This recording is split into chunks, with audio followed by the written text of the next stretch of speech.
President Kasym-Jomart Tokayev paid his first official visit to Italy this January, thus demonstrating Kazakhstan's strategic partnership with the European Union and especially Italy.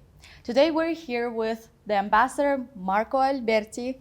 Thank you for having the time of the day and agreeing to this interview. Thank you very much for having me. Let's start with the first question. What do you think the future holds for Kazakh-Italian partnership and cooperation, given that bilateral trade turnover was exceeding several $billion last year? Thank you very much for your question. We are very happy about the visit. President Tokayev paid a great visit to Italy, and it was a starting point for strengthening the relations between our countries. And the visit continues to generate opportunities. Let me say that I think that our vision is transforming excellent bilateral relations that we had into a strategic partnership, as you said. That the complex work that we have already started, and the visit has accelerated the implementation of this vision.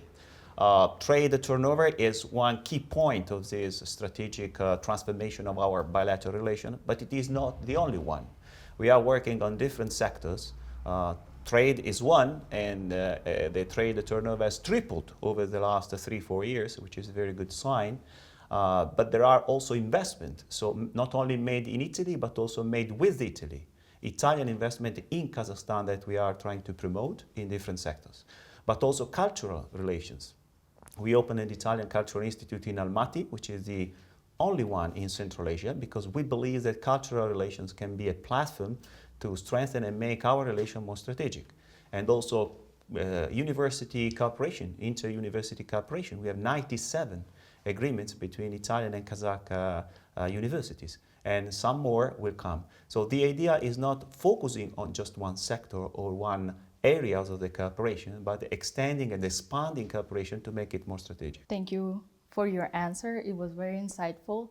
But before we move on to cultural cooperation, I have to ask, energy sector remains the priority of Kazakh-Italian relations, with crude oil accounting for more than 97% of Kazakh exports to Italy. How can Rome and Astana diversify their bilateral relations in this sector? Yeah, let me say, first of all, energy is a very wide word. You can make reference to different sectors and subsectors. So when we say energy, for example, we are diversifying, moving Italian Kazakh cooperation also towards green energy. The Italian companies, Eni Arm Wind, is building a new green power plant, and that's a new step forward in the cooperation. But I think that there are a kind of diversification that we have also to apply, not only in different sectors. Let me mention, for example, agriculture, agribusiness is a huge potential of bilateral cooperation, creative industries. But what Italy can offer particularly is also the cooperation in the sub-sectors.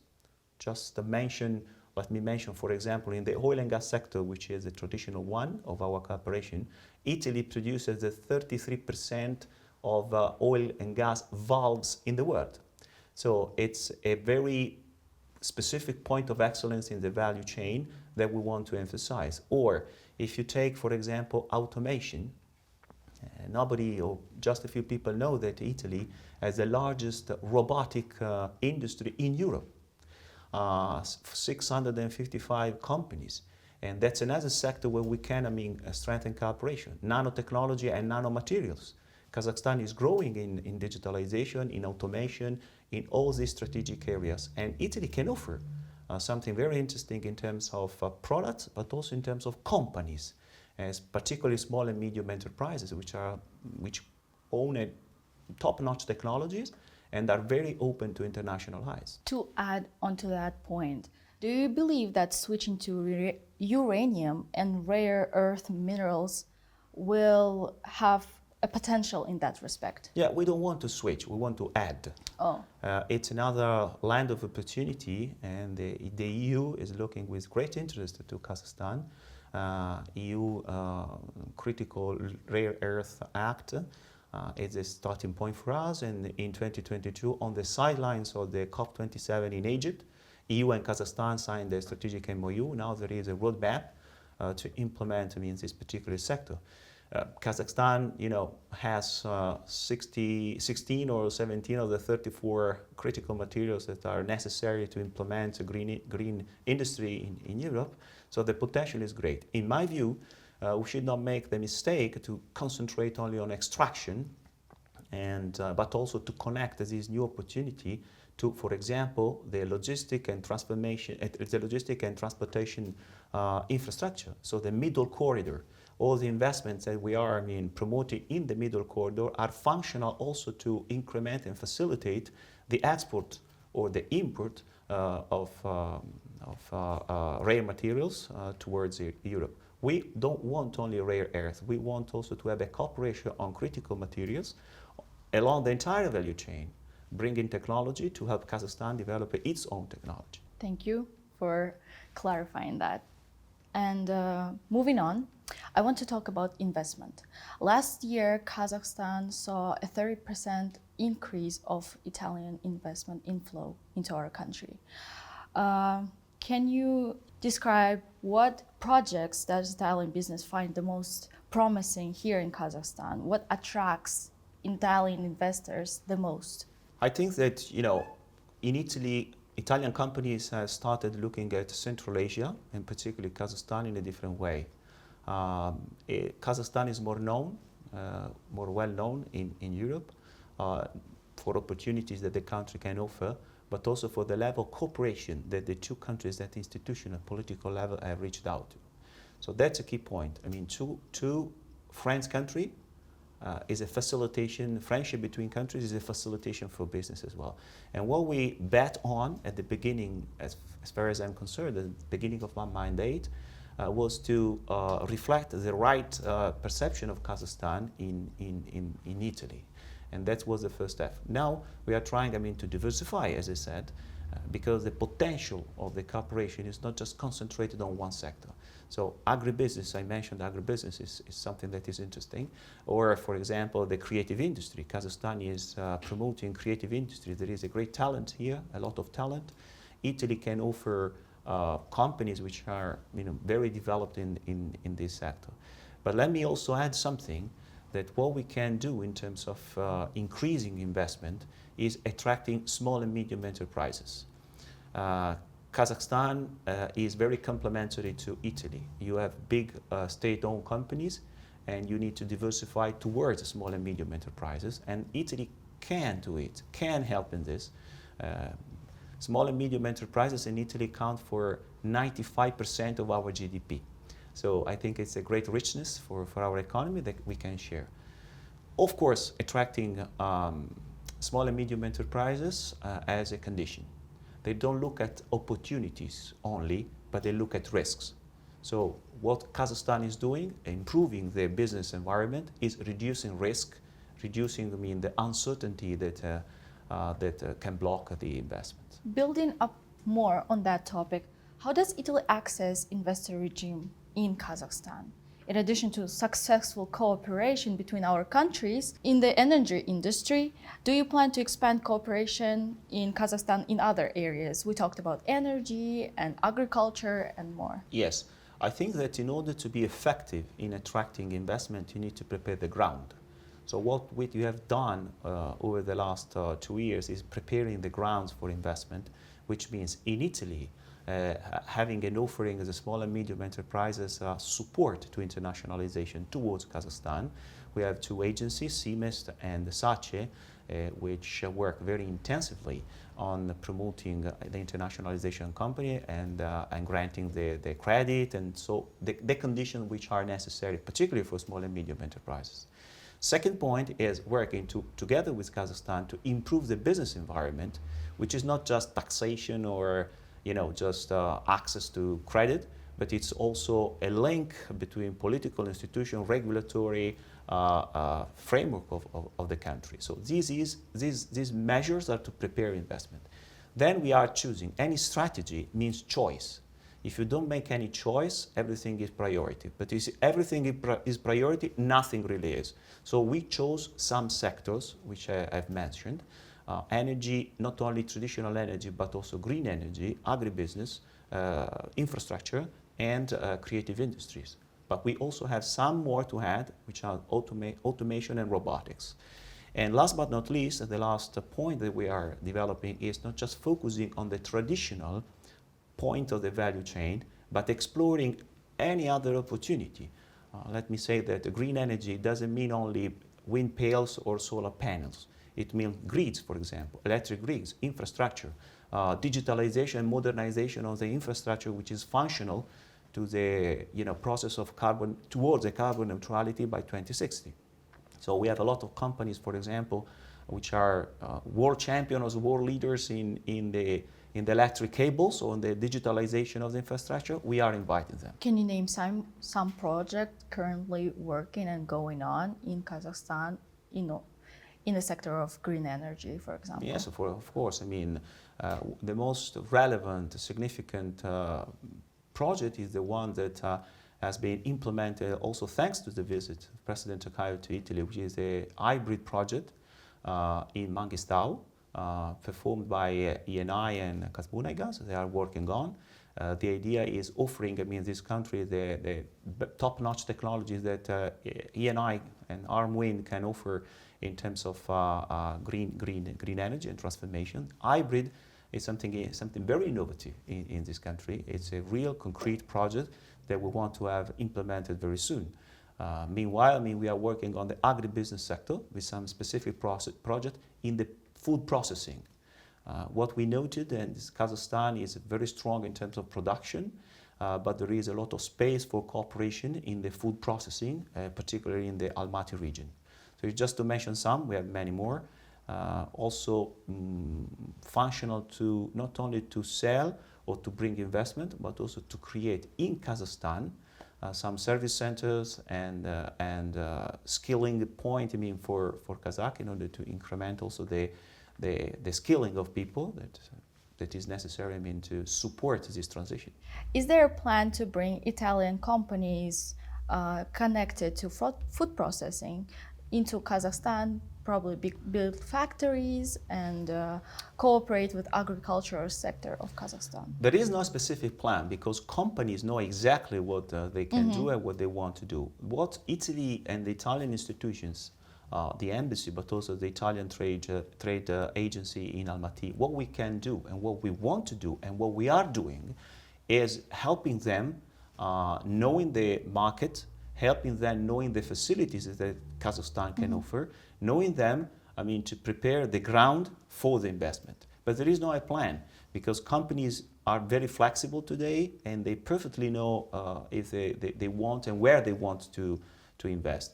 What we did was putting Kazakhstan into the Italian companies' radar for them to know that Kazakhstan offers opportunities. And now we are working to reduce the risks of that investment, of that possible investment in single areas.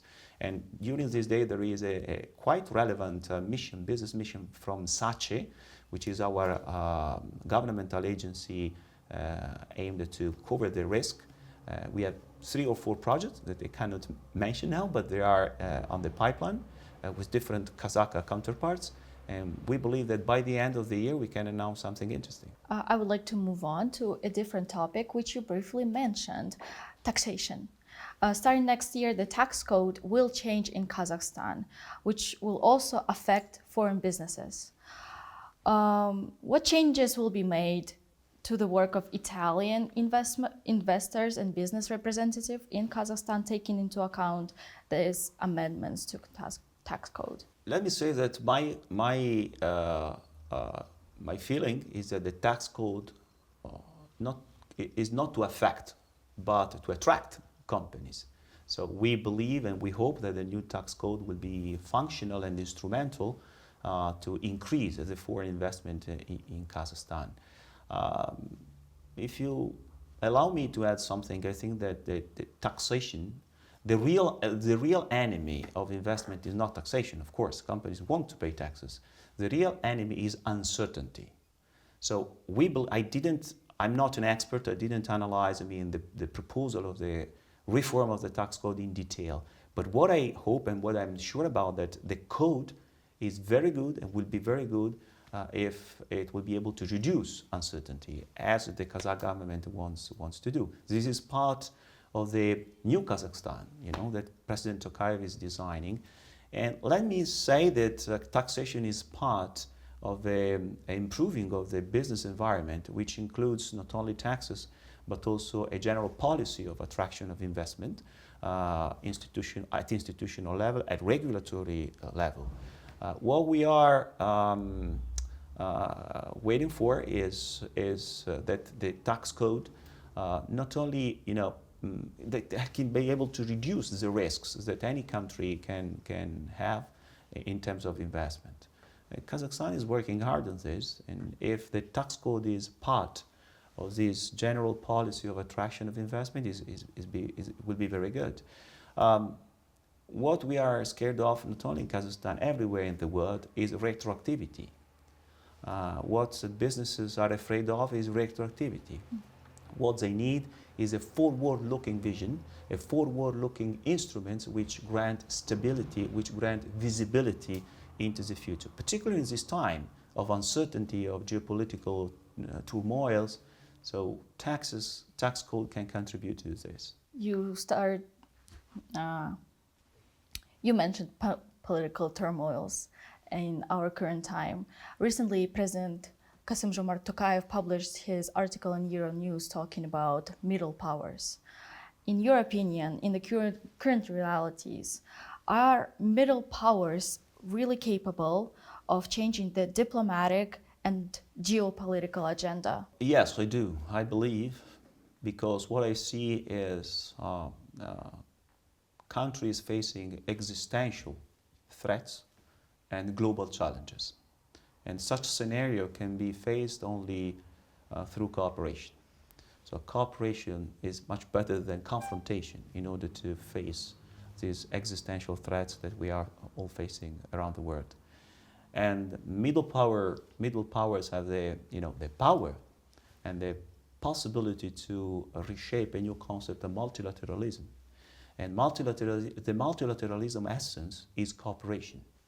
So we need to be convinced that the future of the world does not depend on the prevarication of the other ones, but on the cooperation among the highest number of countries worldwide. And the middle power, I don't know if there is a specific definition of middle powers, but what I perceive is there is a group of countries, including Kazakhstan, which is more and more influential. And I think they will be able to contribute to reshape not only geopolitics, but also geoeconomics, which is something very interesting for all of us. And last but certainly not least topic on our agenda is cultural exchange. Recently, Leonardo da Vinci's painting, La Bella Princesa, was brought to Astana and is now displayed in the National Museum. Is there any certain factors that contributed to Kazakhstan being chosen for this? Is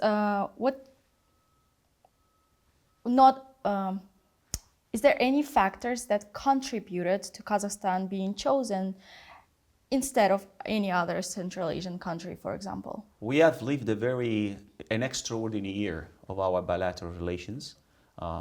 President Tokayev's visit to Italy has been the very important, spark for relaunching relations. Before that visit, we had our Minister of Foreign Affairs, Honorable Tajani, visiting Kazakhstan after 25 years.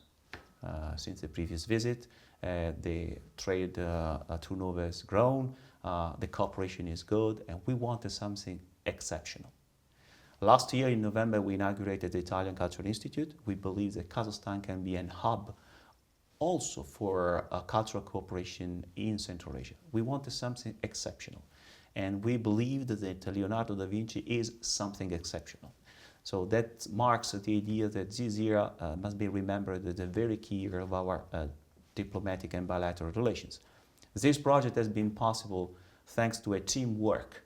The Embassy of Italy, of course, and the Italian Cultural Institute, but on the other side, the key support by the Kazakh government, and particularly the Minister of Culture and Information, and two private sponsors like Fotobank and MasterCard.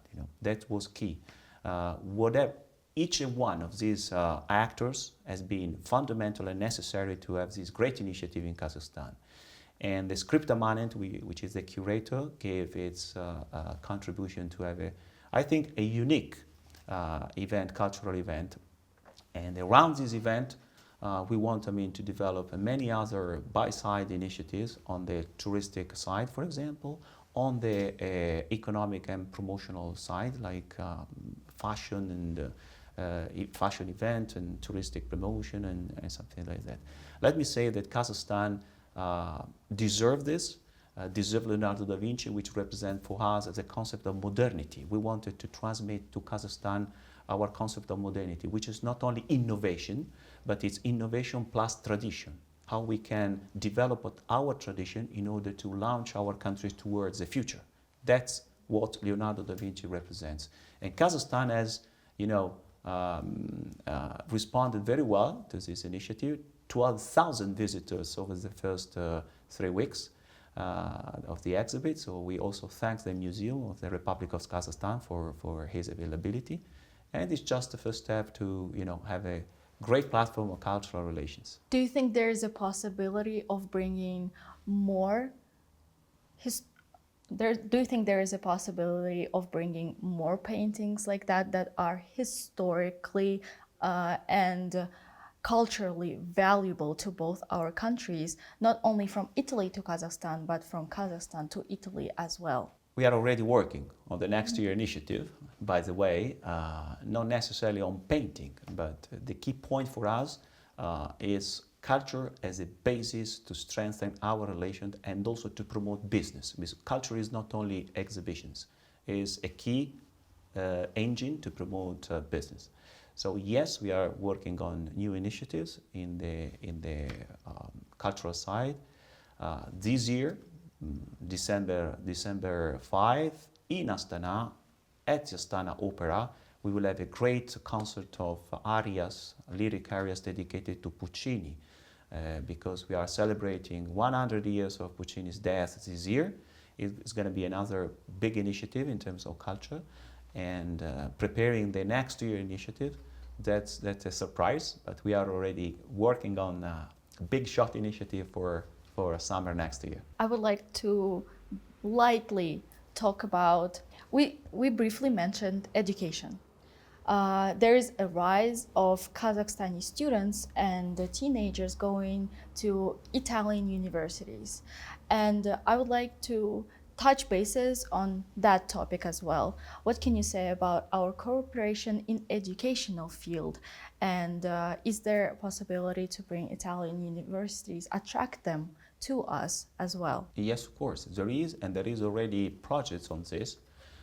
We are working in cooperation with the Minister of Science and Higher Education, with Minister Nurbek. We have a specific project to start a new solid cooperation between an Italian top university and the Kazakh top university in the southern part of Kazakhstan. The project is well advanced in the agriculture business, in the agricultural education, because we believe that if you want to have a great success in cooperation in terms of business, you need to have a solid cooperation in terms of education. So that's a pilot project. We will start with a double degree program, and the objective is having a campus of this Italian university in Kazakhstan, like other countries have already done. This new kind of agreement is much more comprehensive, and it's a new bet, because as I always said, last year in 2021 we issued around 2,000 visas for students, Kazakh students who wanted to go to Italy. But what I want is having those students back to Kazakhstan, because we don't want the education, the cooperation in the education field is not depriving a country of its best young talent, but cooperating on having this talent in Kazakhstan, producing and generating value for your country. So this is the idea. Having Italian university here as well, and it's a good way also to make Kazakhstan more known in Italy, because we can transmit, we can offer something, but I'm convinced that we can also learn something from the Kazakh system. That's the idea. Cooperation means that it's a mutual enrichment. So we want university here to transmit and to offer something, but also to be enriched. I thank you so much, Mr. Ambassador. It's an honor for us to have this interview. Thank you for agreeing and providing meaningful insights into our bilateral cooperation between our countries. Thank you. I have a motto, Sayhat Bastalat. Thank you so much.